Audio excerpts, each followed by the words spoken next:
like framework to get in. You shouldn't study to get into a YC interview. It's not a college essay. It's not an exam.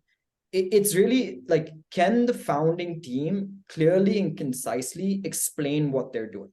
And I think that's what the application's trying to get at, because you don't have a lot of space to talk about it. Yeah. The interviews are super short. I mean, it's like rapid fire questions, basically. Imagine Shark Tank on steroids, right? Like that's exactly what it is.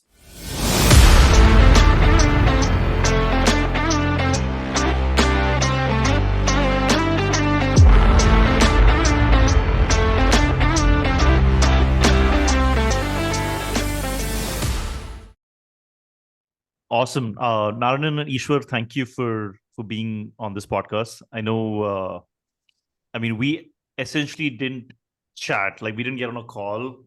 It was like, hey, let's do this over emails. And then like in this testing, it was cool to see that you have a setup. Both of you sound really articulate. So like, I'm actually really excited about this podcast.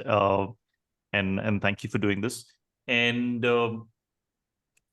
by the way, the two of you hadn't met, but Narayanan, you were which batch of YC? Winter 21. Winter 21. And then Ishwar, you were the more recent. Summer 22. Summer 22. Okay. Does it make any difference at all, like whether you apply in the winter or the summer? Not that I know of. I mean, I don't really have data points. But one thing for sure, we were the first batch just post-COVID.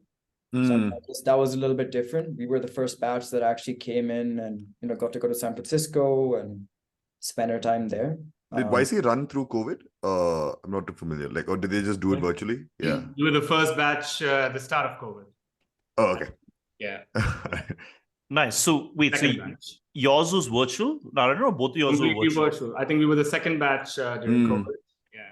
Completely virtual. So ours was like a little bit of a hybrid setup.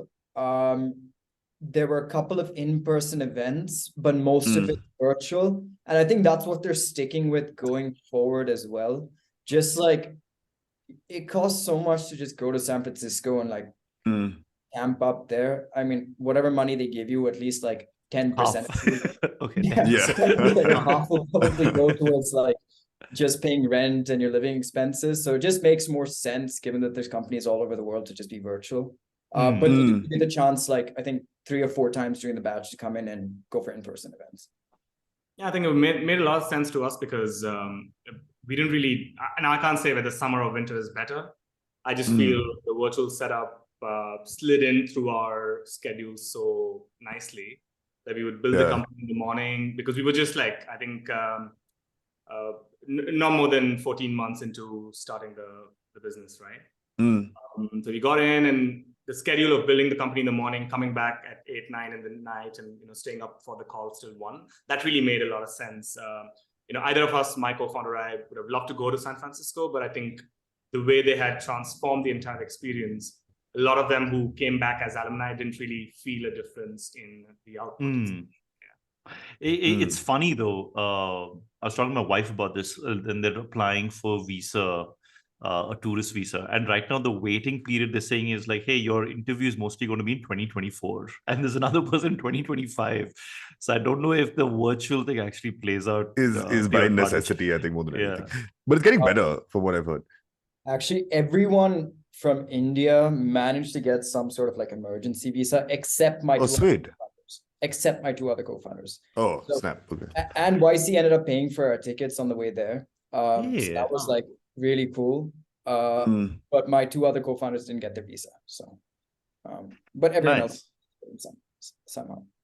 Maybe this might be the first accelerator that's ever paid for someone's tickets to say, hey, come and show up, right? Yeah. Even though we have like, how many companies in your cohort, Ishwar? 220, maybe. Yeah. It was close to 300 for us, I guess. Yeah, around 300, because they were virtual bats, so a little more. Do a lot more, yeah. Okay, sweet. So let's do one thing. Maybe I would love to hear. I mean, Ajay, I'm sure we would love to hear like just your individual journeys in terms of, hey, you started something, you decided to apply to YC. Like, what was the application process like, and then you got in. And I think we'll get into the more meaty, specific questions as we move on. But yeah, maybe Narayan, and maybe you can start because you went in 21. Then I guess Ishwar, you could go next. Perfect. Yeah. My story is a little funny because the moment my co-founder comes to me, so we had just gotten the LinkedIn top 3 startups. We were ranked number 3. We were just like on cloud 9 at that time, and he comes to me. When was this? This was late 2020. Yeah. So the list came out. We were up in the morning, and suddenly, a week before the list came out, we had applied for YC as well. So he comes to me and he says, there's this accelerator based out of the States, and it's called Y Combinator, and I'm clueless of what this is all about because both of us are first-time entrepreneurs, but he's worked with a company, from when they started off, and he had done the startup school engagement as well.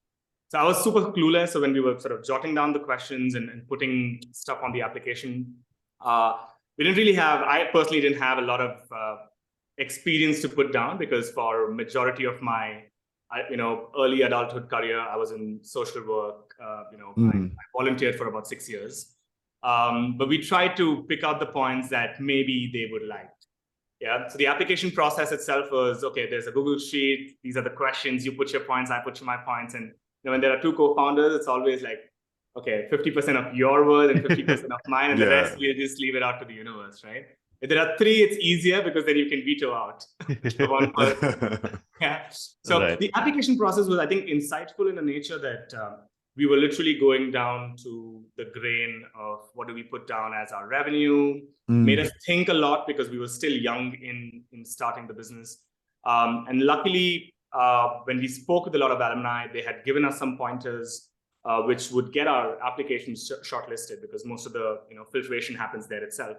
So we had luckily good numbers because the last 4 months of COVID had amped up our revenue. But overall, it was a process of, I think, reflecting back at what we had built and what we were supposed to do if we got into Y Combinator itself, right? So we put ourselves in that position that, hey, we got in, what do we do now? So you were already product market fit and you had traction or some revenue. Yeah, I mean, if you ask me what stage of company we were at, I would say COVID growth stage. It was not like literally the growth stage that we are at right now, but there was a lot of traction because people were coming to us and getting converted, pretty faster. There was not product market fit as much as it is right now because people are ending up paying more to our product than they were earlier. There was a lot of competition though. So for us getting selected as an edtech at that time was definitely tricky, to be honest. What about you, Ishwar? Yeah, so I mean, it's a funny story, right? Like, I had never had any work experience in India. I just finished my master's, and I was like, basically thinking I had 3 months to go back and get my full-time job out there in the UK, or I said, let me see if I can start something essentially, and then if I start something and by December, if it works, then I'm not going to take my offer and just stay back and start building, right? I think COVID was the perfect opportunity to do that. In my mind, like I was a US citizen, I always had the chance to go back. But at the time, you could see everything moving in India's way. So why wouldn't I want to stay here and build something and, be a part of this growth story? So that was kind of my logic. But then I was so incompetent with, knowing what to do when starting a company. I had no idea what to do. I didn't even know where to start. So I literally spent like the first month just watching the Y Combinator videos on, how to start stuff. Everything is on YouTube, right? Nice. Yeah. In startup school, I didn't do any of that nonsense. I just watched those videos. So I knew about Y Combinator before. I did have some startup experience, mostly internship experience out in the US. And so I did know about it, but I didn't know how big of a deal it was, right? So none of that stuff. But I love the videos. It was great, whatever. In 3 months, I managed to launch something, build something, and we got some decent traction. And by, I think that winter, we applied for, or maybe for that summer, we applied for the first Y Combinator batch, right? We didn't you already had your co-founders, or was it mostly you initially? Initially, it was just me, but my co-founders joined about, a month or 2 months into the journey. So okay. it was just me, and then like Siddharth joined like a month later, and Path joined about 3 months later. Okay. So yeah, again, it was all part of my learnings from what I had, like what I learned from those videos. I was like, I need someone to help me, right? And one of the things we learned there is the founding team should really be able to build the product by themselves without any additional help. Whether you can't use a dev shop, you can't, hire some random engineer and be like, use them like monkeys and say, hey, code this out for me. That doesn't work. The founding team and the co-founders really need to be able to build the product from scratch and resonate with the problem, right? And that's kind of what I learned from those videos. So yeah, we applied the first time. We got an interview, but we didn't end up going through. So that was our first experience. After that, we kind of just gave up on like fundraising as a whole. We were more or less bootstrapped. We were doing fine, and we're like, I come from a business family. Raising money and like burning money just didn't make sense to us. All three of us actually come from that similar background. So we were like, okay, Y Combinator doesn't work. Let's not focus on funding and let's just focus on the product. Right? And then, we kept building for a year or so. We ended up pivoting midway through, and we were like, okay, let's apply again. The second time around, we didn't really put too much thought and effort into it. I literally spent an hour on the application. And did you have more traction by this point though? I mean, better product obviously, but more in terms of adoption and customers? Yeah. So after each interview, the partners who do the interview give you really, really good feedback on what's going wrong and like what can you improve. They literally set the benchmark to like what you should achieve, so that if you interview again, like you met these things and you've gotten clarity on these points, you should probably get in. So we got that. We listened to them, and by the next time they interviewed us, they knew exactly what our past application looked like. They knew what our numbers looked like in the past. And interesting.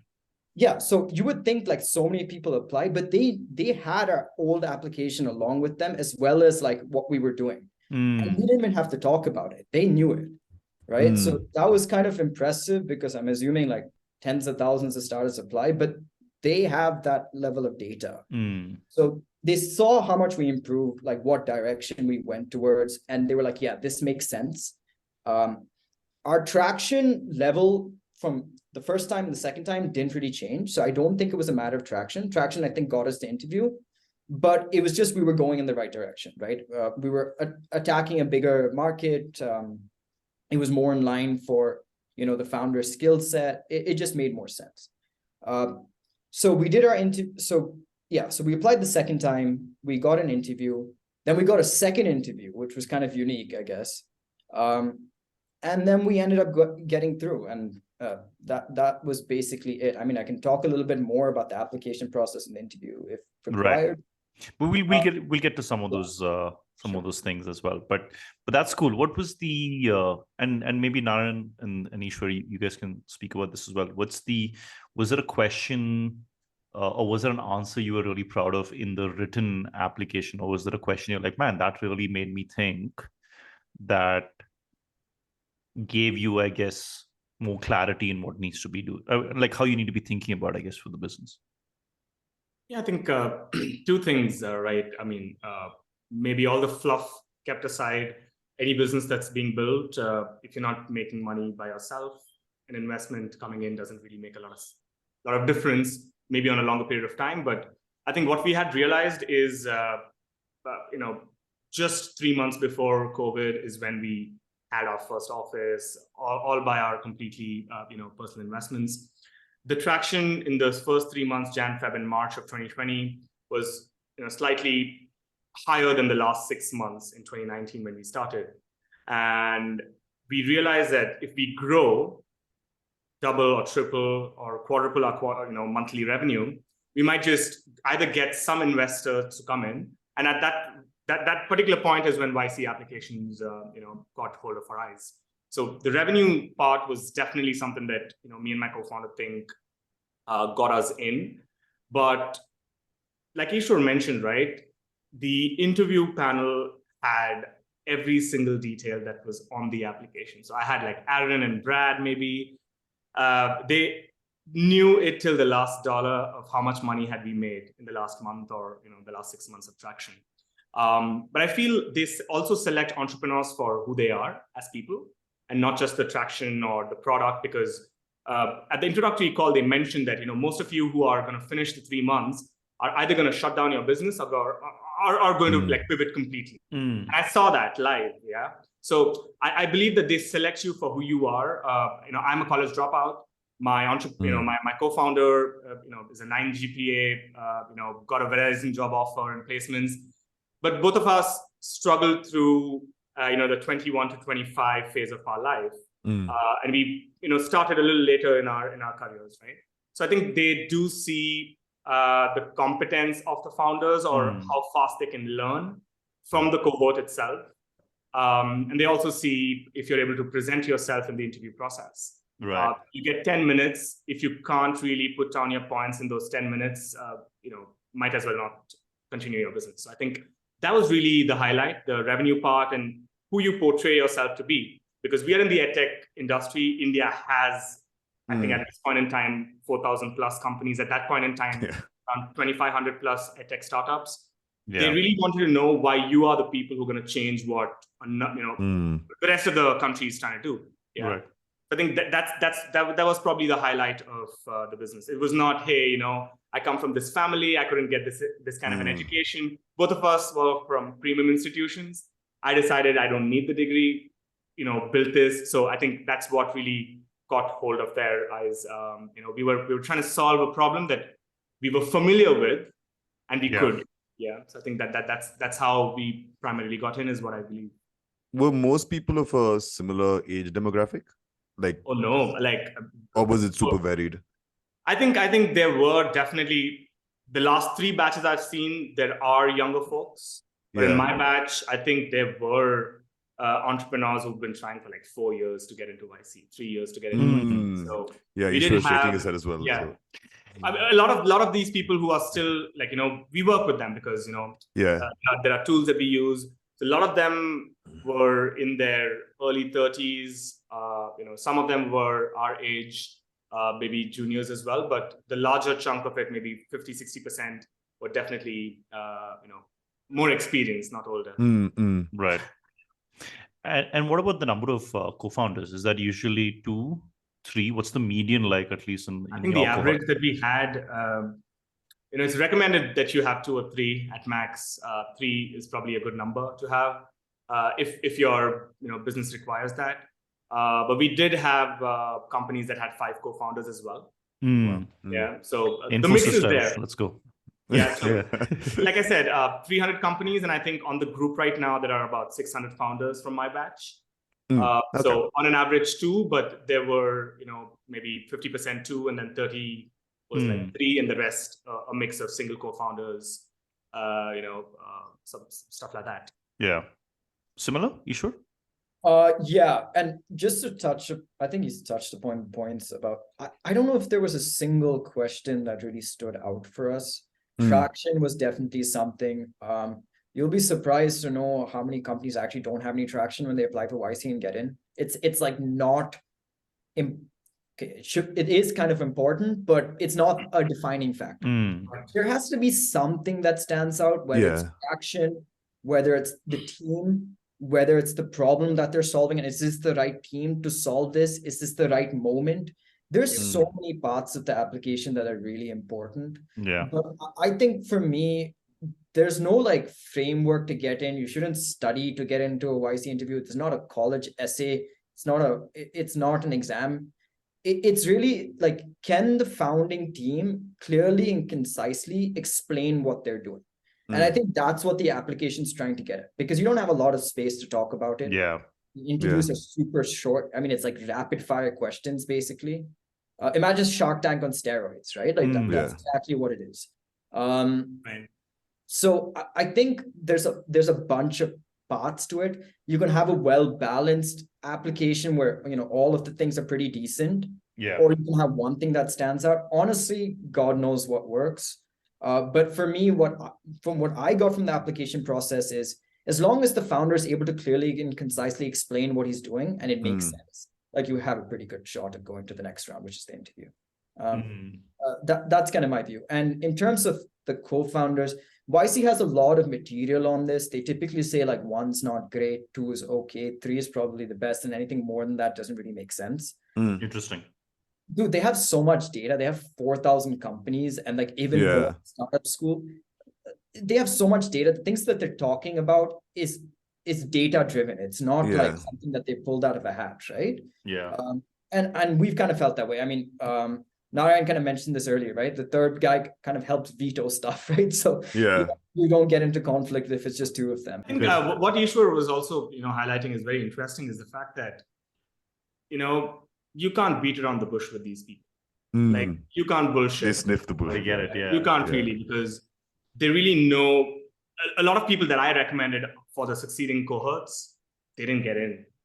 Man, I don't know how many unique ideas they even get at this point. I think they've probably seen some version of that idea more than once.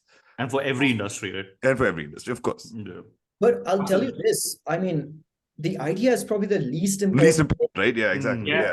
Literally the least important thing. Everyone in my batch pivoted some way, shape, or form. The biggest companies out of YC pivoted. Like, I don't know if you've heard of Brex, massive company, pivoted mid-batch, right? So the idea is the least important thing. I think the most important thing is like the founding team. And I think that's and whether the founders can communicate what they're doing well. That's my opinion at least. Yeah. Nice. Okay, so let's talk about this a little bit. Let's say you guys have gotten into YC and you spoke about a few companies pivoting. What did the two of you iterate or pivot completely during the batch? And if so, like, are there certain things that they end up saying which just starts playing in your subconscious and they're like, hey, now this is the direction to head towards? Like, I mean, see, you've like Ishwar mentioned, right? These people are data driven. So when you're sitting with them, you are probably having office hours with them, with one of the other group partners.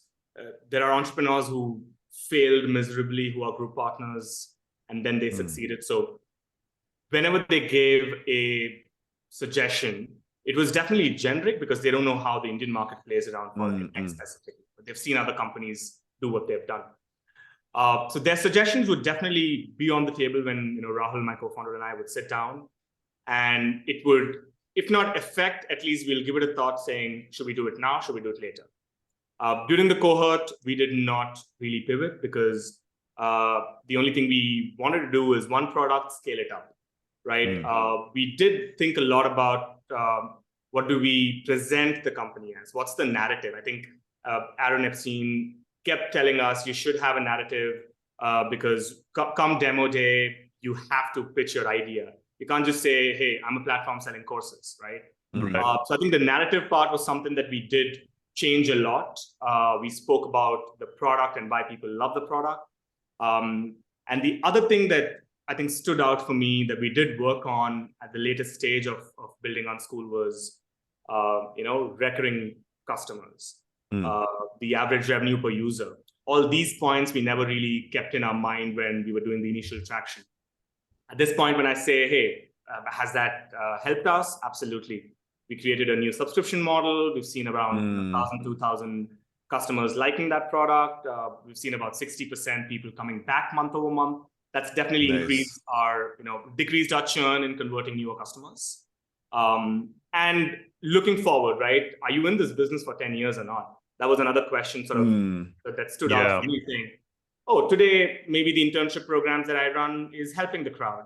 But what about tomorrow? So, the last year was just about that. We created 2 new products. One was a subscription one, a year later, a year after the cohort ended, but it still gave us good output. So I think that's something that should be kept in mind. Even if you don't want to pivot, I think their ideas and suggestions do make you think a lot. Right. And we did have a comparative analysis. We were part of another accelerator in India. And then we jumped into YC. So we knew that, these guys aren't in this for the 7% that they take. That's probably leads to their concerns, right? So made us think a lot as co-founders, for sure. Yeah. So in our batch, I think we saw just about everything. There was a couple of companies that started the batch with an idea, and then they even went through demo day without even having a product. So they skipped demo day and they went through the next batch, right? So every single thing happens during the batch. we pivoted 2 months after the batch. We were doing really well during the batch, but some regulatory changes happened and we were forced to kind of look at our business model like this doesn't make sense. We could wait for there to be like regulatory clarity, or we can, cut our losses and move on. One thing that's really good about how Y Combinator is structured is it's 3 months of super intense work, 2 months of intense work, and then maybe the last month is more or less pitching for demo day. But in those 2 months, you can basically figure out if your product is working or not, right? Like they basically lock you in a box and force you to like work super hard and speak to your users such that you can kind of get some insights out of there. And you yourself kind of figure out if this is working or not. So I really don't think like, the longer you wait, you end up pivoting. But the way Y Combinator is structured is you get that feedback early enough that you can decide mid-batch and, say, cut your losses and move on. And then also a huge benefit of YC, I would say, is you have like 4,000 companies that you are literally an email, a phone number, a WhatsApp away, right? Yeah. So you can actually go and speak to these guys and build something for them. And that's what's happened with a lot of companies. Like Brex was built exactly for that, right? Their first product didn't really work out, which they applied to YC with. And they were like, okay, what can we build now? They ended up speaking to the entire batch and they were like, okay, people need corporate cards, especially startups, right? And let's build this. So that's a huge benefit. You have a massive market or pool of users that you can kind of go and get. And you can kind of, pivot and iterate and do whatever you want. Startups in our batch were in various stages. I think product market fit is like, it's not a term that I use very easily. I don't know. Maybe it's black or white. I guess in my mind it is. I don't think it ever is. Yeah, I don't know. It's a complicated term, right? Yeah. There were companies with like $1 million of revenue before the batch started and ended up with like $2 million. There were people with basically zero revenue. You kind of see everything. And we had people who had like decent revenue and they were like, oh, this is not working. Let's change that. So it kind of goes everywhere. It's a feeling. Like Mark Andreessen has this thing, right? Like he defines product market fit as a feeling, which is like, hey, you're dragging your feet and like you don't feel like it's just that exponentiality is kicked in, right? Yeah. I mean, he defines it fairly well. I think the way Y Combinator defines it is through his quote or whatever it was. It's like there's more money stacking up in your bank account, whatever it is, right? Your servers are running out, whatever it is. You're not pushing up a boulder up a hill. There's a bunch of things, right? But people pivot at different points of time. There was a team in our batch that had been working on the idea for 7 years, and then they applied to YC. Oh wow! Right? Wow. So you see a bunch of stuff. The fact that they stuck it out for 7 years, no? I feel like just getting 3 co-founders to work together on something that's not working for more than a year. I mean, it may have been working also. Like that's even crazier. Like what if it's like working and then you're like suddenly like, oh man, I need to like accelerate this, and then like you say, okay, let me do this radical thing that I haven't done for 7 years. Yeah. The mix and the diversity was definitely, out of the world, right? Because like Ishwar said, companies from what parts and, different stories, people running their business on WhatsApp got in, they pivoted, they had one customer in, the first 2 months, they raised money after demo day. So the mix was definitely, I think, and the conversations also were, because there were some meetings that would probably stretch out until 3:30 in the morning. And, getting to learn so much, not just from the group partners and Y Combinator itself, but the founders themselves. Right? That was definitely one of the highlights as well. And Narayanan, to your point earlier, you're doing this like, hey, I'm working on my startup and I'm talking to my customer, let's say in the morning, and then the whole YC thing is happening in the evening you're essentially doing both in that 3-month period, right? Like how much time? Our group partner, or I think every group partner would just say, build, like just build. Wherever it goes, if you get money, you don't get money, as long as you are stubborn. Like even I think the last time we had a call for, with our group partner was November 2022. And he just kept saying, you guys can't stop right now. You know, even if an investor doesn't come in for the next 10 months, you guys are not going to stop right now. So keep building. Keep building what makes sense to you, and build something that the customers would want. I think that was definitely the feedback that they kept giving us. And then wake up in the morning, hit the gym, right? Go to the office and build up, because we had new people who were like pumped up with the revenue that had come through COVID. We had to elongate that process and utilize the money in the right way.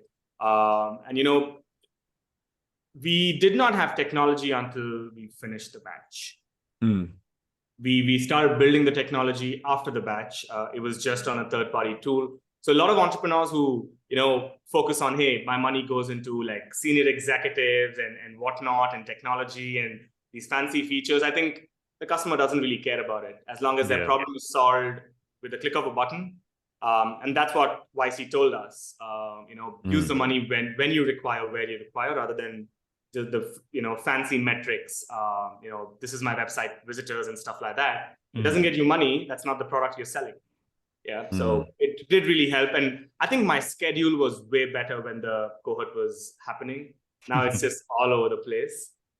Just kept you going, to be honest. If something didn't happen in the morning, you would get on a call, 3 hours, and that, hey, you're on the right track.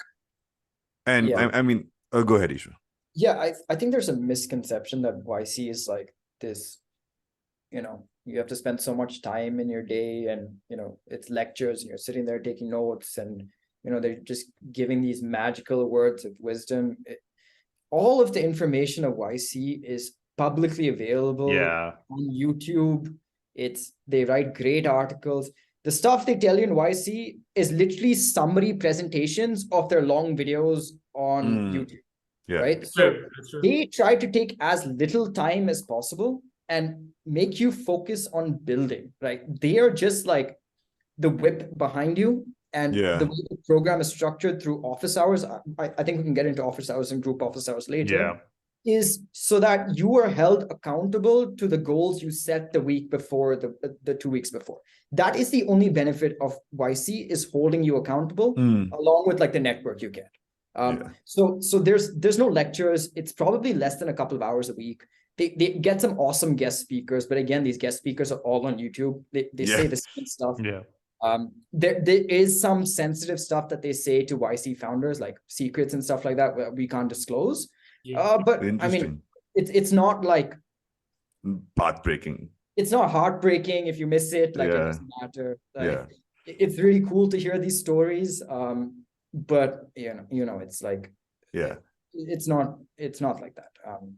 But yeah, so the time commitment is not that bad. It's maybe a couple of hours a week, maybe 2 to 3 hours. I don't remember. It was a couple of months for me, but it's all out of my head. It was 2-3 hours a week, maybe. I think ours was like Thursday, Friday, Saturday at max. So let's maybe get into that a little bit, because I think both of you started talking about a little bit about what actually goes on. So maybe just either one of you just set that framework of what do you do in those 3 months. How you said you're building most of the time. Do you have someone who's one person guiding you all the time with the office hours and stuff, or how's it just set up basically? Sure, why don't you take it up? So everything is set from the interview. The people who interview you are going to be your group partners. So from the interview till the end of YC, and even after YC, these are the people you speak to. I mean, I do office hours even after YC, right? So, but let me get into what office hours, hours, and what the batch is like. So you finish your interview, and then your first event is kind of like a social event, right? Like getting to know YC. They explain what's going to happen over the course of the batch. Michael, Dalton, the main group partners, they do a little talk, and you get a quick introduction of whoever your group partners are going to be. They tell you a little bit about their story. They tell you how incompetent they were, and if they can build the startup, like basically anybody can. So they give you some words of wisdom, and they also impart on how hard a startup journey is going to be. And so that's like the first part of the batch. So the batch is kind of broken up into a couple of parts. Narayan, please interrupt me if I miss something. It's broken up into group office hours, guest lectures, and then what you call boot camps, right? So those are the 4 parts of it. Office hours and group office hours is essentially your chance to present your traction to, so you're assigned into groups, to your group and to your group partners. So office hours is to your group partner, and then group office hours is to your group, essentially. You're split. So if it's like 200 people, you're split into a group of 40, and that's split into a group of 7 startups. So you have a small group of 7 startups, right? So in group office hours, essentially, what you do there is, you practice certain things like a 2-liner. Basically, every YC company should be able to clearly and concisely explain what their company does in 2 lines. I think the concept is if those 2 lines should make sense enough that if you tell your mom should be able to explain it to someone else. If she can't explain it, it's going nowhere, right?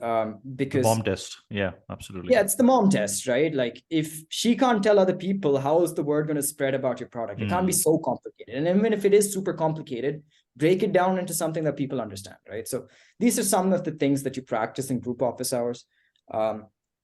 There's different, so how many weeks is it? Like 8 weeks? I don't remember, 8 to 12 weeks maybe. 12 weeks. Yeah, 12 weeks. So every week it's on a different topic, your group office hours. And you set yourself goals every 2 weeks or every 2 weeks. 2 weeks. And essentially you're held accountable by the group and your group partners. Nice. Saying like, why haven't I met this goal, right? I set my goal to be like $10,000 in monthly recurring revenue. Why haven't you hit it? And what are the reasons you haven't hit it? And it's kind of like a forum-like setting. The group partners explain like, what's going on, why haven't you hit it? And they give you advice on like what the major blockers to that is. And you get the chance to listen to other startups as well. And it's quite reassuring to know that, everyone's in the same boat.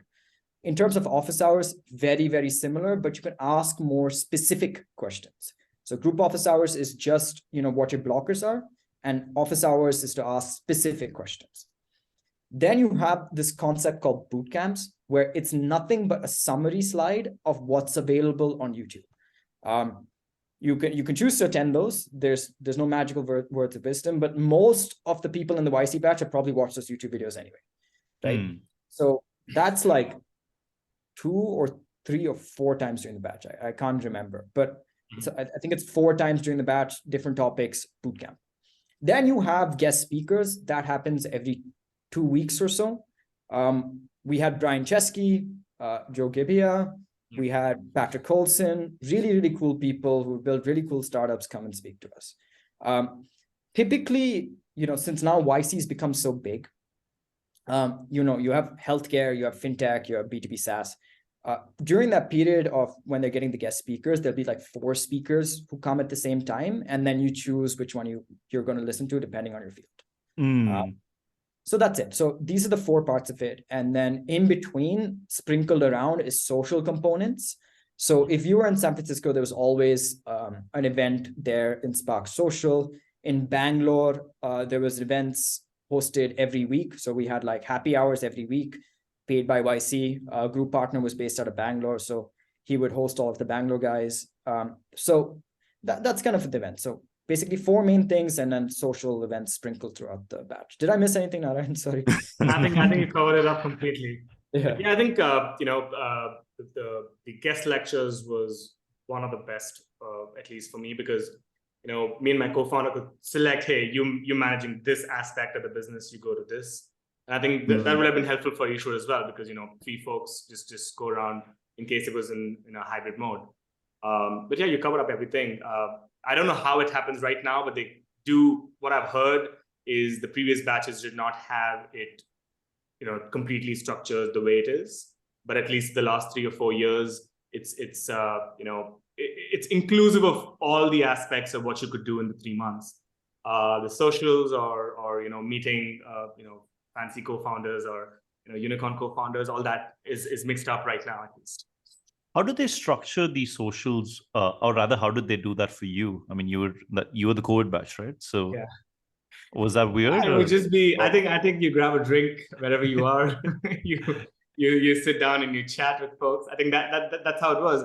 There was this tool we used. I'm unable to recall the name.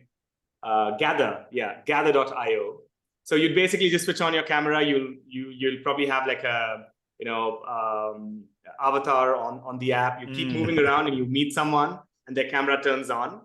That was pretty cool. Like 7 people, 8 people would come around. The cameras would pop out. And, hey, what's up? Yeah, someone's playing some card games, or I don't know, a whole lot of bunch. And I think that social I vividly remember because it started off pretty late. I think at 4:30 or 5 in the morning, and went out to like 7, 8 in the morning, Indian time. That was pretty interesting. Moreover, I did enjoy the office hours, particularly with the group partners, because like Ishwar mentioned, you could specifically ask them something and the answer would be brutal. Like they wouldn't otherwise. They would literally tell you, you're going to shit in your pants. Like, if you do this, you're going to shut down your business. Like, they will be cutthroat. I don't want to take names anymore, but yeah, like I think some of the feedback that I got, like Tracy Young, she's built businesses. She was a visiting partner at that time. And she told us, hey, if you grow your business to these many people in your company, you have got to get an HR. We didn't do that until a certain point in time. And it did hurt us for a couple of months until we got an HR team in place, right? So they would definitely be brutal. They will, they won't cuss, but like cuss us in entrepreneurial terms. Right. Right.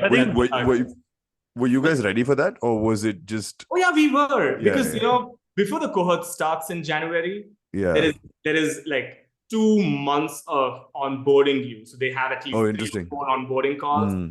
And they, I think, the reason why Ishwar couldn't share and I can't share a lot of things that they spoke in those meetings is because they keep telling us what's for you is for you. If it goes out, you're breaching the contract, right? So they kept like telling us.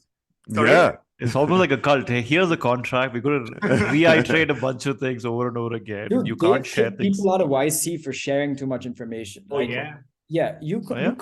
Like, it's like a treehouse of trust, right? Like, and I think that's what gets the loyalty going as well, right? Like you said, you have all these companies to rely on and fall back on and get the support. No, I've seen people. So the first thing they say is, hey, you're going to see email IDs of co-founders that people can't reach out to, but you can talk to them in case you have something really important to talk to them. And if it goes out that you've shared it with a non-YC member, you'll probably, see the end of the day. So I think the trust builds from the fact that what they say is, true to the utmost, last percentage, right? They tell us that you are here not until the 3 months is over. So when you ping us, when you hit us up after a year and a half, we're going to still be there for you. This is, we're in the game for you. They actually are. So that's been driven down from people that we've spoken with, the alumni, right? So the trust doesn't really come from, hey, you've given me money, I've given you some part of my company.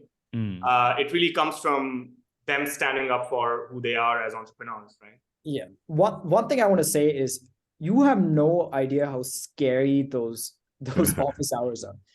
There's a culture in YC. It's don't bullshit, just be straightforward. That's like things that work in your business. That's why the application is so straightforward. The interviews are so straightforward. Even the feedback they give you is so straightforward.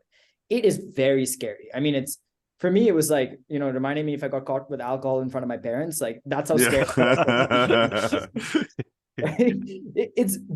They're brutal, and you need that brutality. Yeah. And you need to be that brutal with your employees as well internally, because right, like there's one thing saying like, hey, I've got like 100,000 page views today, but if that's not your key metric and revenue, why the hell are you tracking? Does that even matter? Yeah. And they'll be the first person to tell you like, why are you even focusing on that, right? They'll be like, you're doing shit. Go back and figure out the revenue part, which is actually important for your business. If you're B2B, revenue is important. All of the other stuff, letter of intents don't matter, signups don't matter. Is the guy actually paying you? And that's the level of brutality that they give you. And I still do office hours now, like 6 months later. And it's just to show, a mirror into my face and be like, okay, am I still on the right track? Am I still being brutally honest with myself? But it's super scary, man. These guys it's not like on YouTube when you see them on videos, they're not that nice. And they shouldn't be. But I think brutality is also a sign of I think like it's necessary. Care, no? Yeah, especially if you have 2 months. I think I think you're there to make those decisions you wouldn't have made on your own, right? So I think you just, like, you don't need nudges, you need kicks. And the other thing also is, they make it very clear that just because you're in YC, you're not going to become the next Airbnb. Yeah. You're going to try, but Yeah. most of the people that are in the cohort are going to shut their business sometime soon. So they tell you that, and I think that really sparks more motivation in the cohort itself, that I don't want to shut my business down, just because this or this, right? So we try to do everything, and like Ishwar mentioned, right, the feedback that they give, they expect you to give that feedback to your team that's working on the revenue. So, many of the times when our week goals were not met, they would literally ask us to have a meeting with the head of sales and ask them these questions. They literally give you, I think, the dosage to sort of improve your company's life cycle. Yeah. So brutality, yes, but I think it's required to a greater extent, because people like us don't listen to common folk anyways. We're doing things that we do and building things that we do because it's above par. And if we listen to someone from someone who's done it, because they share about these things. I've sold my company for $300 million in 3 years, 4 years. So they're not bullshitting either. So that brutality is definitely valid, is what I can say.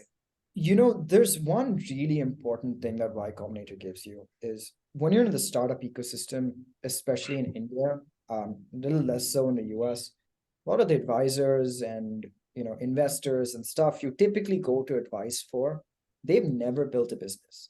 Like, it's very rare that they've actually built a business. The people at YC, every single group partner is a ex-YC. They've built a business. Some of them have sold it for billions of dollars. Some of them have sold it for multi-billion dollars and not made a single dollar from the transaction. They've made so many mistakes, had so much dilution. Some of them have failed so miserably. I mean, you have everything there. So they've done every single thing that you've done. They've made the same mistakes. They'll probably give you the advice. You'll probably end up making the same mistake just by not listening to them. But that is like the most incredible thing, because you're never going to get a network of founders who are actually helping you.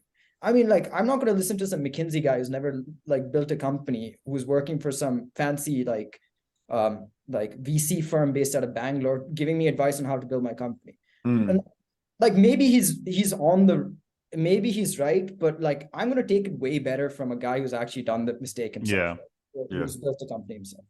So I think that's one of the most important things that you get from the batch. It's super cool. I actually wanted to ask you around the number of startups. I remember when they started, I think there was 12, and then they moved to 25, and then 75 startups, and now I think we're at 300, right, per batch. And I get why they would do that. Obviously, YC is an amazing brand. I mean, massive impact that they can have globally also, right? But for the two of you, did that in any way dilute the experience with more number of startups, or it just enhanced it, given that there's just more ideas kind of being back and forth for all of you? No, I think it doesn't. I mean, less startups, more startups. I think it's really about who's in your group, who are the group partners that you're talking to. That really makes a lot of sense, right? I feel they have changed the way they deliver to the larger audience over the period of time. And it really made a lot of sense to me to see Indian founders as well, because, YC was fairly new, launched pretty late after the rest of the world, right? So the batch number doesn't really matter, at least in the virtual setup, because everything is happening parallelly. Yeah, you have more options. They're also able to deliver it easily, right? The communication is also streamlined. Nobody's missing. But the one thing that really helped me with, the larger number of founders onto the cohort was the different sectors that they came from, right? You could really understand, even if you wanted to pivot, what subsector would you choose? Like Ishwar mentioned, there were people who pivoted like Brex, right? They literally built something based on what the cohort required.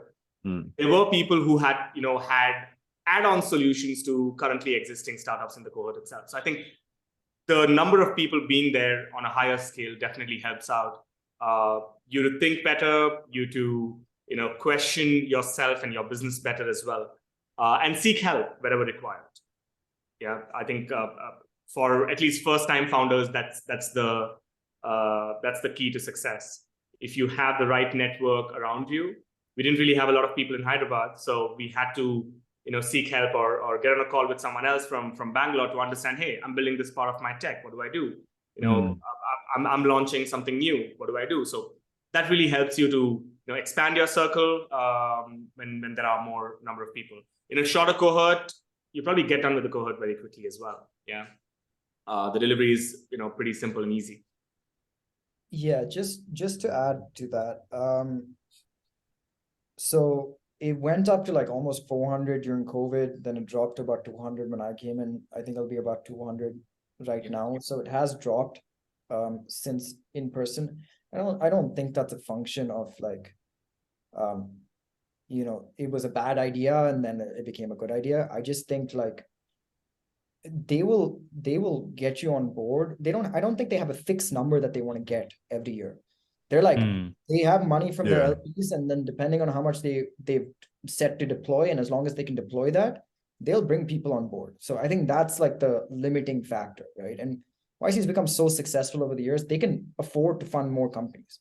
I mean, dude, it's like $500,000 now per company. Yeah. So, I mean, do the math, right? That's a lot of money. So I think, they can just afford to fund more companies now. And because it was virtual, it made it easier. But one thing to note, right? More recently, they've become more specific about what they've done. Like, for example, now they have a group with just healthcare companies. Because the advice required for healthcare, biotech, hard tech companies is so specific. They've literally created group partners and a group just for that. Nice. Which they weren't able to do before. Yeah, probably just the critical mass now. Yeah, exactly. Yeah. And so there's so much more value. And plus, before it might have been the US and Europe, then like 2012, I think that's the first Indian company. Now there's companies from all over the world. I mean, we had the first company from Japan in our batch. Nice. Right? Oh, sweet. They've expanded their regions and their reach as well. So that's is the quality going down? No, because I don't know if you're competing against people in your region, but they've expanded regions. They've expanded like how they can support certain industries a little bit better. And that results in a larger batch, and also because they can afford it now. So I don't think it's diluted at all. There's still 4 groups and group partners or whatever it is. There's still about like 40 to 60 companies in every group. You still get the same level of attention. Right. The sad part is like in the early days, the YC was like a collegiate experience. I still think that hasn't gone away. I mean, like you guys have done classes with 20 people and 300 people. Has really made a difference in your education? I don't think so. You're still part of the same alumni network. You're still part of the same class. You still learned the same thing. So people say it's been diluted. I don't think so. Did it make it harder for companies to raise during demo day? Probably, because you probably need to be an outlier in your batch or whatever to get funding, or to get decent funding. Interesting. But that's the case with everything, right? Like you're just the best companies get funded. That's it. So 2 questions there. I don't know, Ajay, if you have something similar. 2 questions follow up. One is, what's the geography split in your 200, 300 cohort, right? The 200, 300 startup cohort, like how, if you had to break it down by Asia, Africa, North America, South America, let's say that's one. And what percentage of startups actually end up getting funded post-demo day? Yeah, I think that was my question too. I don't know about the funding part. I'm pretty sure there are stats outside. I don't remember it because they do mention it in the first presentation. I don't know if it was the same for you, Ishwar, but I think they mention X percentage of startups go to like Series A, seed level funding after the cohort, or these many companies become unicorns. Percentage from the cohorts, or the year-to-date sort of data. In terms of region-wise, I think Asia and the Americas are always on the top. Europe comes third. Africa, Africa, Middle East, they are still sort of more companies are applying. And then I think Australia, Africa, the Gulf sort of mixes up together. The percentage, well, I don't think so. I recall. Yeah, go on, Ishwar. I think you can just go on the Y Combinator website. You can filter. Cool. Don't remember these many numbers now. I don't know. Like, I'm pretty sure there's like 20 companies from India, out of which like only maybe 10 of them was actually building in India for India. The rest of it was just like Indian founders with maybe an Indian team. A couple of companies in Africa, Southeast Asia is getting pretty big now. So it's pretty cool to see those companies out there, because it's really funny, right? Like in the past, like India would have like Brex for India. Now Indonesia has like Kata Book for like Indonesia. Yeah, nice. It's actually pretty cool. Similar stuff happening in Africa. So it's really cool to see how far like the Indian ecosystem. So US is definitely number one. That's probably like 80% of the batch. Then maybe like another 10% in Europe, maybe another 5% in India, and then like it's the balance there. I don't know. Like the data is publicly available. You can just go on and see it. Yeah, but I get a sense that like the numbers of everything is like, for example, the number of companies that get funded out of Y Combinator, or the number of companies that go public from Y Combinator, a lot higher than just the average startups getting funded. Even I think overall, right? Like let's say only like 0.1% go public. Maybe for Y Combinator it's 0.2%, right? I mean, I'm just throwing that out there, but I think the distribution, the brand, like I would assume this is my naivety, but I feel like if you get a Y Combinator, you'd most probably get funded. Like I feel like there's a solid chance that, hey, here, take my money. Is that not true anymore? His head a little. Yeah, he's like, Ishwar said, right? I think Ishwar said at one point saying the best companies get funded. Right? Whether you're in YC or not, you would end up raising sometime, either at demo day or after or before. But it really depends on, I think the one clarity you get in the cohort is, do you need the money that you're going to need? I mean, there were so many companies that just pitched at demo day and said, I don't think I need the money. Right. Let me make do with the 125K I got, because, that's what we got back then. We were made to understand, don't ask for money that you don't need, just ask for what you need to build and accelerate. That was one. Second, the people did reply to us quickly after the cohort, or when we were saying, hey, we're from the YC batch. And now in India, at least a lot of techies that I speak with do acknowledge, hey, you're a Y Combinator company. Yeah. So they do know about us. They responded back better than what they did, say 6 months before that. So you do get some benefits, but short funding, I don't think so. I don't think so. Just to reiterate that, you put that YC summer 22 or summer 21, you'll have every VC under the sun like DMing you, harassing you from the day you do that, right?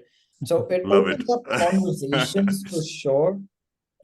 Opens up conversations for sure, but there's no guarantee that you're actually going to. They're going to put you through the same level of due diligence. They're going to put you through the same, like, whatever, right? What is the VC analyst's job? His job is to do lead generation for his VC. The best leads, or some of the better leads, is coming from that YC list. It's just there, right? So well said.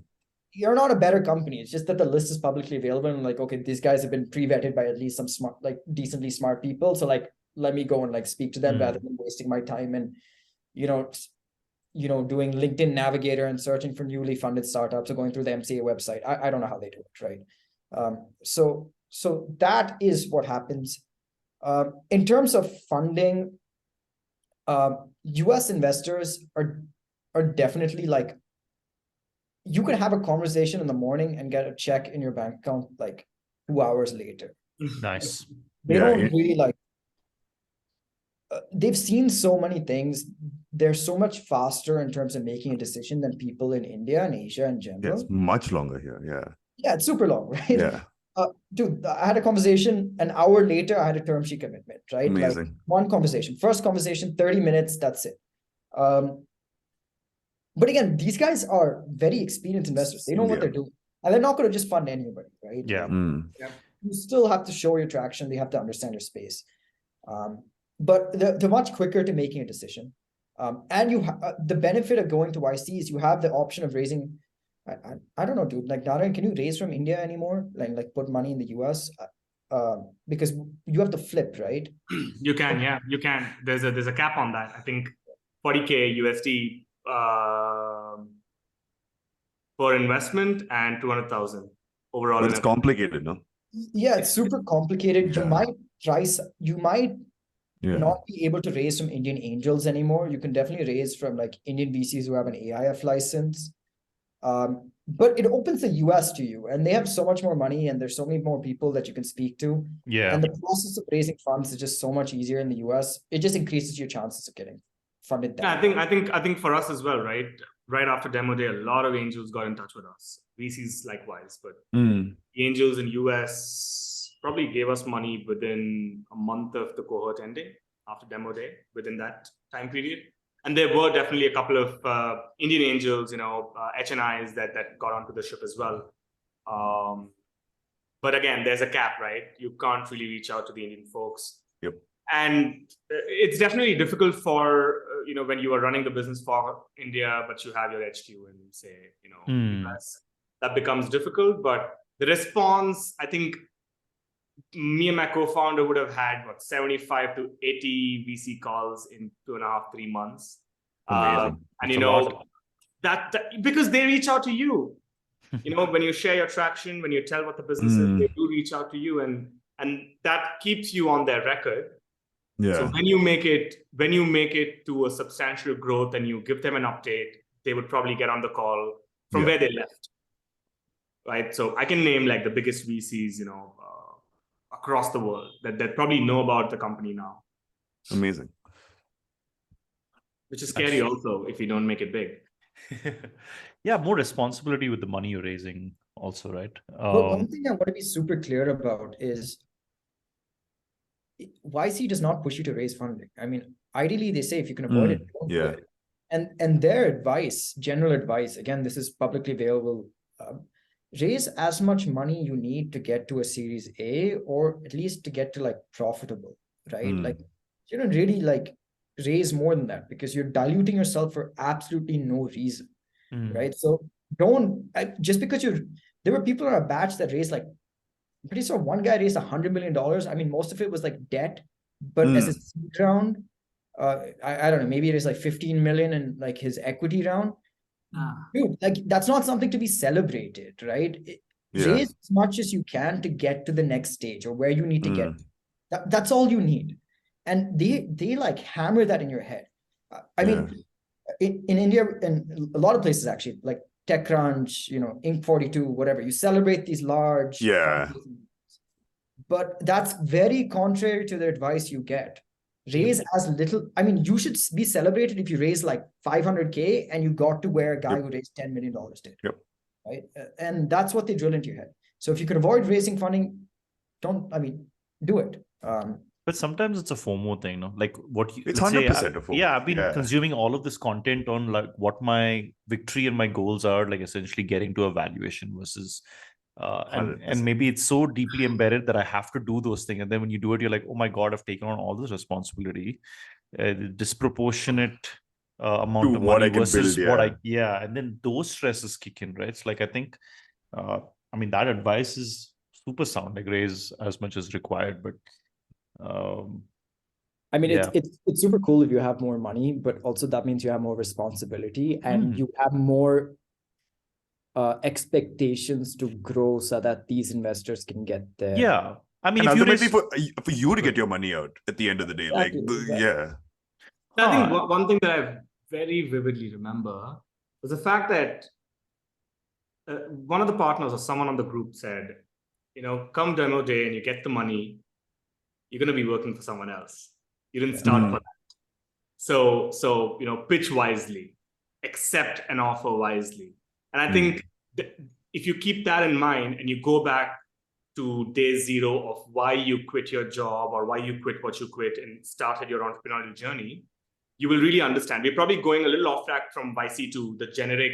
That's fine. Need the funding and the valuation part. But I think whoever's listening and watching this, they should understand that if your business is incapable of doing $100 million in 5 years with that money, don't take that money. Yeah. You will celebrate for probably the next 6 months, but once the money gets out of the bank and you've not built anything out of that, that will probably hit you harder. So, that's something that, is still in my mind, because there have been times, maybe a couple of weeks or a month, where we were literally back to square one. And that made us think that, hey, we got till here from most part, we got it till here from the revenues that we generated, which means that without funding or with funding, we can still do that. And hence, we've not gone out to raise any funds ever since we got out of the cohort as well, right? We had the angels and we just sort of building that business. So we reached probably a 500K, users or paid customers. That becomes the metric instead of XYZ valuation, because on the front, hey, it's fancy. Yeah. But you have a shallow system which can't really reach that much revenue. One thing to know is, like, funding is a vanity metric, but it's not going to help you get product market fit. Just because let's say if I raised $1 million and someone raised $10 million, and I have product market fit and he doesn't, just because he raised $10 million doesn't mean he's going to succeed, right? Yep. It gives you more chances at hitting the board for sure, but it does not guarantee product market fit, and your incentives end up getting skewed, because the thing is, startups are built on frugality, right? Yeah. Like, you become more creative when you're frugal and 100%. You don't have money to spend, and that creativity is what forces you to think outside the box and what makes you an outlier. One thing to remember is a venture funded startup only succeeds if you're an outlier, right? So sure. I think as you raise more money, you become complacent, and you don't do things that make you think out of the box. Obviously, also do things that you don't need to do, I think. Yeah, exactly. I mean, exceptional founders obviously succeed no matter what. Yeah, that's for sure. But being frugal is where great businesses are built. And that's the approach we took to fundraising, and we really took that to heart. We probably raised not because we couldn't, we were way oversubscribed, but we capped the amount we wanted to raise, because we were like, if we raise anything more than this, I don't even know what to do with the money. Yeah. Hiring more people is not going to solve my problem. And my problem right now, and for any early stage startup, is finding product market fit. Yeah. Right. And having more money is not going to help me do that. And hiring more people and getting a fancy new office and doing this with the money is not going to help me do that. Right? There was a post that was circulating in terms of why do Indian startups, and I mean, don't want to make it an Indian thing, but we end up raising a round and it's like, hey, number of employees for a seed funded startup, 80, right? It's 100. It's big versus, and maybe it's also labor and people were a lot more, I guess, in the commoditized band, and let's say compared to the US, right? But I think the funding kind of maybe, it's such a double-edged sword. Hey, I now have the money, I need to grow. I have a 24-month runway or 18-month runway. Let me hire people and throw money at the problem. Right? I would rather throw people at the problem. And then suddenly by 12th month, you're like, shit. Maybe I need to cut people out, right? Yeah. That's what happened, right? I saw so many people that I know personally get laid off. Not in the last 3 months, but also early on in June, July, when this was starting. And that was for a reason that they hired more than they required. They just hired people because there was a FOMO of what if this guy goes there, sort of a FOMO, right? And I personally feel that, back in those days when entrepreneurship was, being discussed, or, when I was giving a talk or something, someone would raise a point saying, hey, 10 years back, nobody thought I would get inside a stranger's car to ride from point A to point B, or stranger's house. Today, I think they discuss about what's your company's fundraising round. And I think that the narrative has changed because people are more aware of what a startup is, what a founder does, what an entrepreneurship looks like. But I think it's the vanity is what Ishwar said, but the Indian crowd romanticizes only a certain number of things that make sense to them. The other things that they're just like, I don't care if the business is solving anything or not. Dude, it's hilarious, right? Like, have you guys ever told your like grandparents or family friends like what? I've told them, right? Like, I've started a company. First question they ask, "Oh, how many employees do you have?" Like, that's so like the gauge for success. Absolutely, yeah. But that's also because leverage at that point was leverage was people, true. People, right? True. Now it's tech and it's AI. Yeah, definitely. It's how many people have you hired, or if you've raised, how much have you raised? Like, those are the two following up.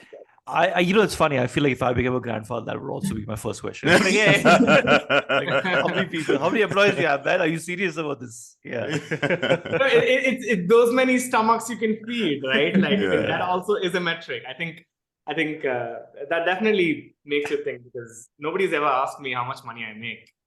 Yeah. What about? I mean, I don't know why I'm getting into this, but what about like in the personal front? Like, has anything changed since you guys started? Like, I don't know whether it's like in the dating front or in like your parents or your extended family going like, oh, you got into YC. My beta has gotten into YC. Is any of that, or like they had no clue what YC is? And generally, has life gotten busier post enduring? Like, has priorities changed or anything? No, not really. Nice. That's good to hear, though. No, I think go on, Ishwar. I think both of us have been building for about a year or before. So I don't know if that's why our lives haven't changed too much. Definitely the way I set targets and the way I approach my goals is very YC oriented, and the way I actually communicate to both the team and to my customers is very different. But other than that, hasn't changed. Oops, sorry about that. In terms of personal life, has it changed? Yeah, I guess like people think we're actually a legit company now and not just like a couple of kids just like messing around, but fundamentally, like I don't. That's good to know. Right. But that's usually the case, no? When somebody gets really famous, like it's their attitudes that change towards you, but maybe you fundamentally haven't changed. Maybe you become more yourself, sure. But everyone's perception kind of maybe changed, and I think that was something. I mean, it brings you back. So for me and my co-founder, nothing has changed massively, right? Maybe we'd work in boxers in the smaller office now.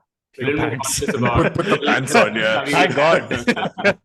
Like a little more conscious about what we say out in the public, because we never sort of because we are a B2C company.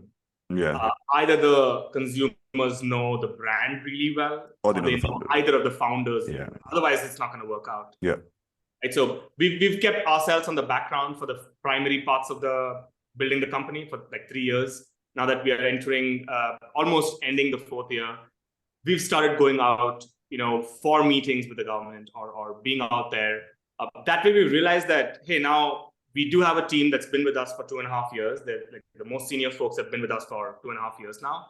They can take care of business at home.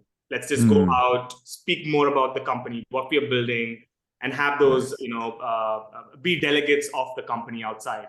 But that's definitely changed. And I think back then, during YC, around that time, I wouldn't really focus a lot on, hey, let's take a weekday off. I'd probably be at the office by 8:39 and come back late. But nowadays, I've started focusing more on, hey, I need a little bit of my space. Like today was a recording day for me, right? Today is when I reflect back on what's left for me to do for this month. Maybe that's changed a little bit for us. But otherwise, in terms of the work, it's always there. I go tomorrow, I have 10 emails in my inbox, someone asking for a leave, or someone saying, hey, this is not much. That's the regular business. I really think the admin stuff of a founder is underrated. Yeah.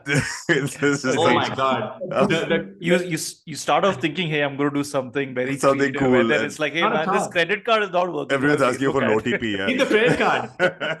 My office boy would come and the morning would be like, hey, when I walk in, you get me a cup of coffee, right?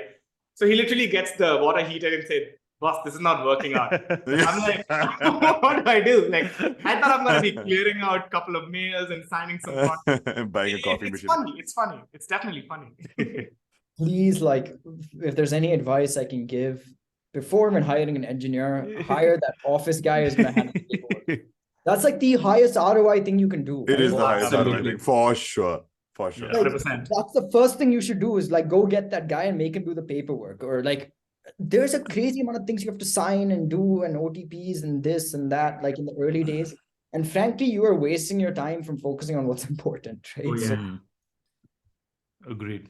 No, apart from the most senior folks, even our office boy has spent more than 2.5 years. So I'm happy about that's that. That's nice. good to hear. That's a good metric. Yeah. One you can Amazing. tell your investors and your grandparents.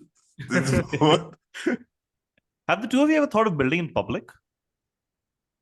yes. Ishwar And- does. I saw your Trello board to some extent. Oh yeah. I mean, that's not building in public, but I guess like to some extent it's.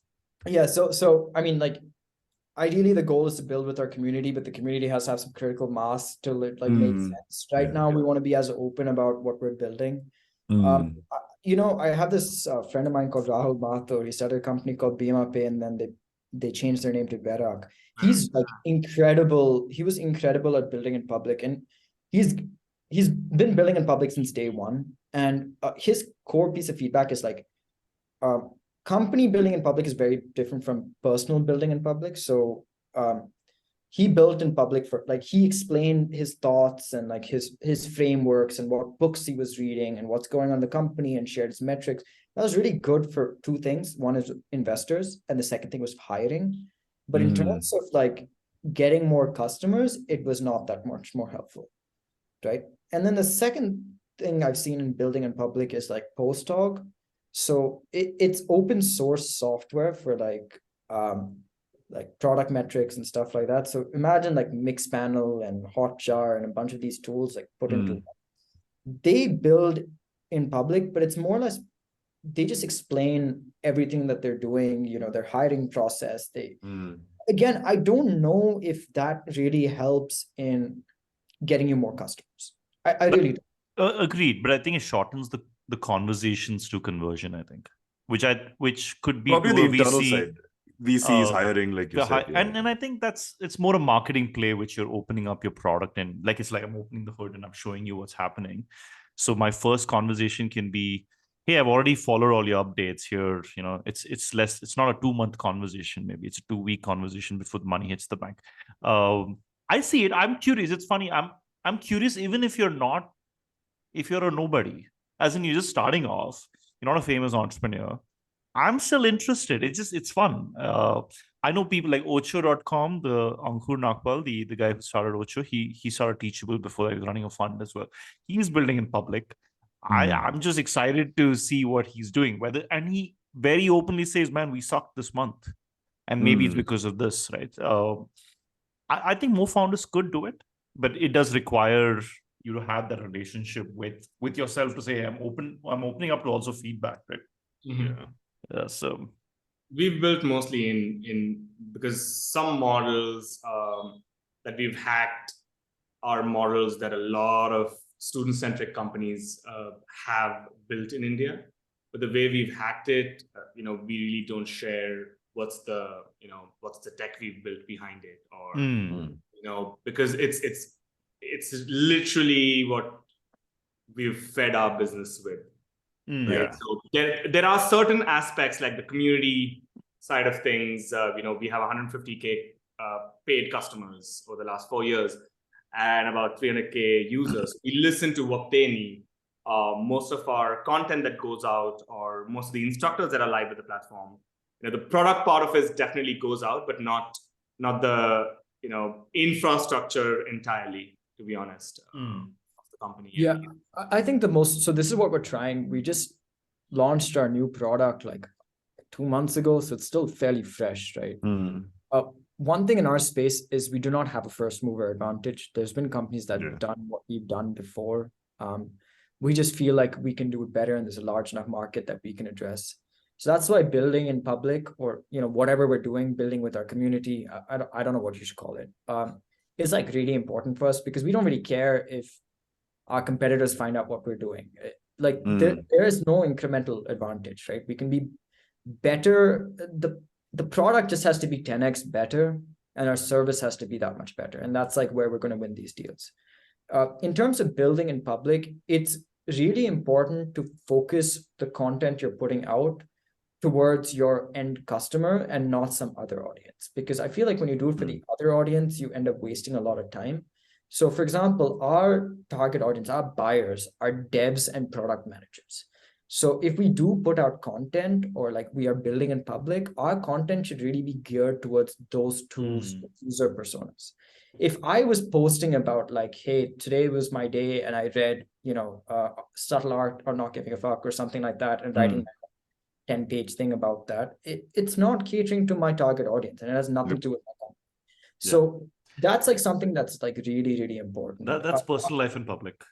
Yeah, pretty much. Exactly. Yeah, true. But I think personal brand is really important. Like we're hiring a sales guy right now, and our number one thing for hiring him or her is going to be like, do they have a personal brand, right? So can you leverage your personal brand, your network or whatever to sell our product in the future? So that's something that we do look for. Actually, people don't talk about that enough. Because someone with a personal brand gives you more leverage. In India, I think we underrate it a little bit. Yeah, like I'll be like, oh, I need someone with X years of experience versus, hey, like I will most probably respond to someone who has 100,000 followers, or maybe in any form of social signaling that I respect, right? It doesn't have to be an age thing at all. I think in India it's a lot more like, hey, do you have like gray hair versus show me the success that you've shown in one space. So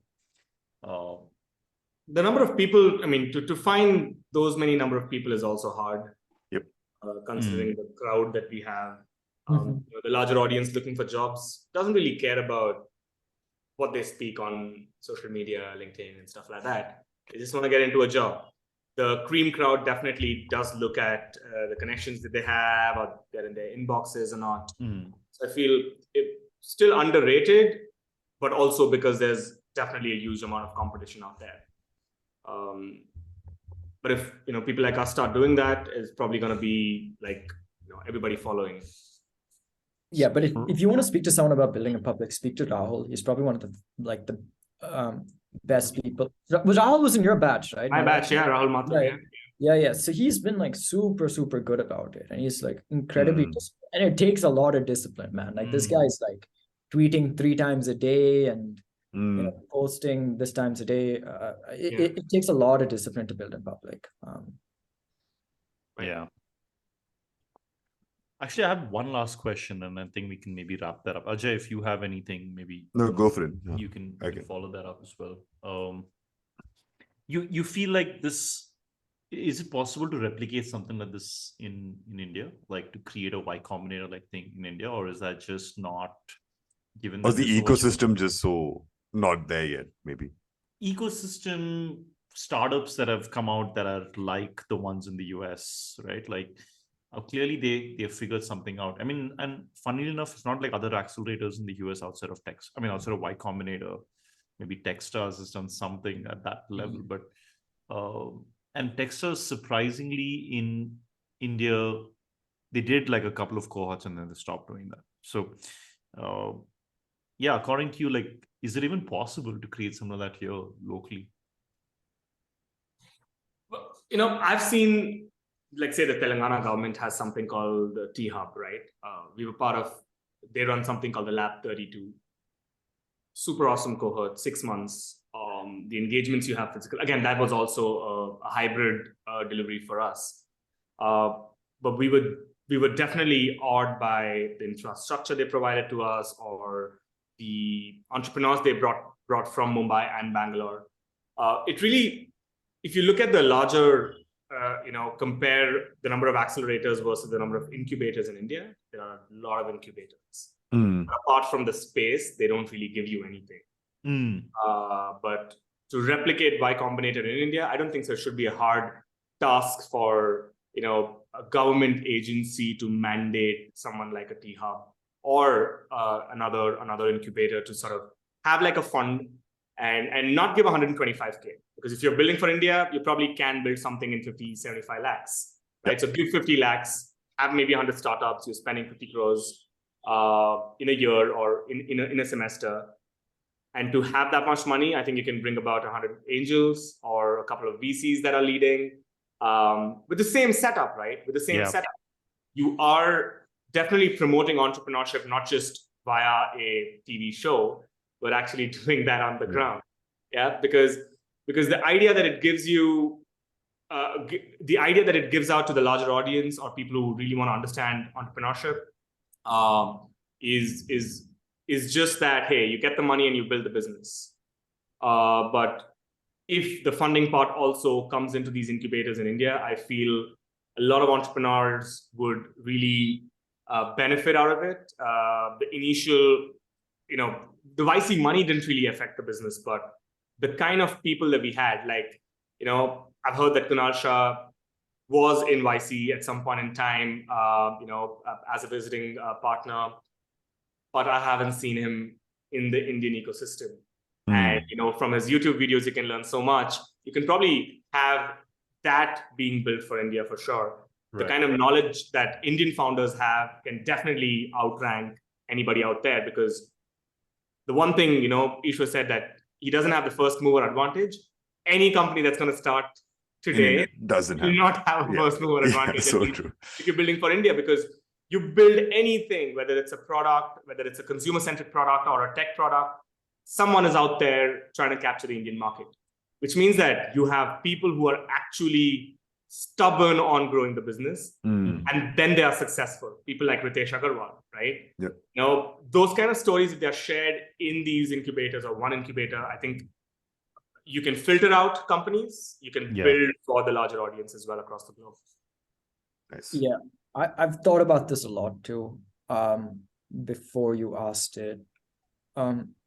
One thing to remember about anything venture, startup related, it's all a game of outliers, right? And one thing to remember about YC, it's not just an incubator. It's like a well-oiled machine or a company, or whatever you'd like to call it. It's got its own network effects, right? It's like Facebook or Instagram or even Tinder, whatever it is, right? The more people that are in YC, the more people want to join it, because it's just, and the more companies that are successful in YC, the more people even more want to join it, right? So it's kind of got its own flywheel. And it's like saying, like, can India build its own Facebook or Instagram when Instagram and Facebook exist in India? Probably not.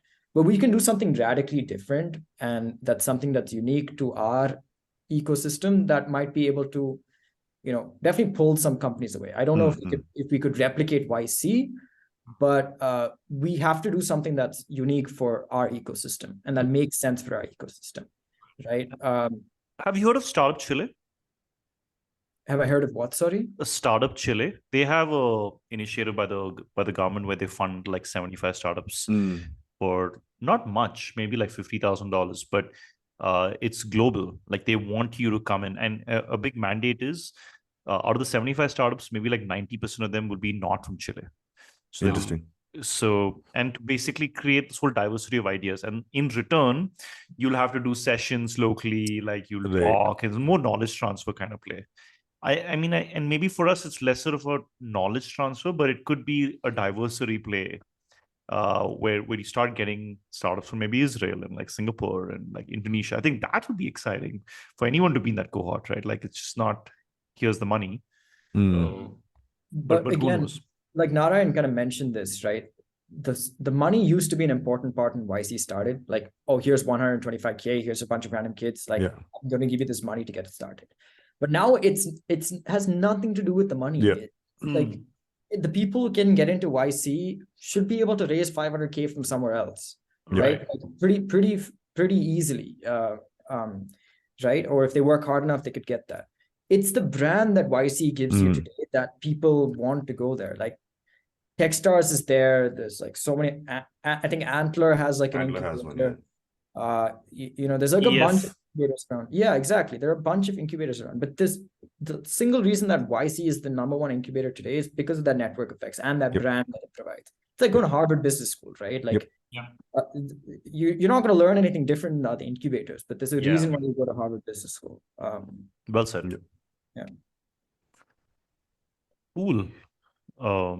Guys, this was great. I think. Yeah, thanks, guys. Yeah, we got everything. And I know there was a framework of questions, but I think we got everything in. And thank you for a lot of the personal stories as well. My pleasure. See you guys soon. Thank you so much for inviting. Yeah, thanks a lot. Thanks, guys.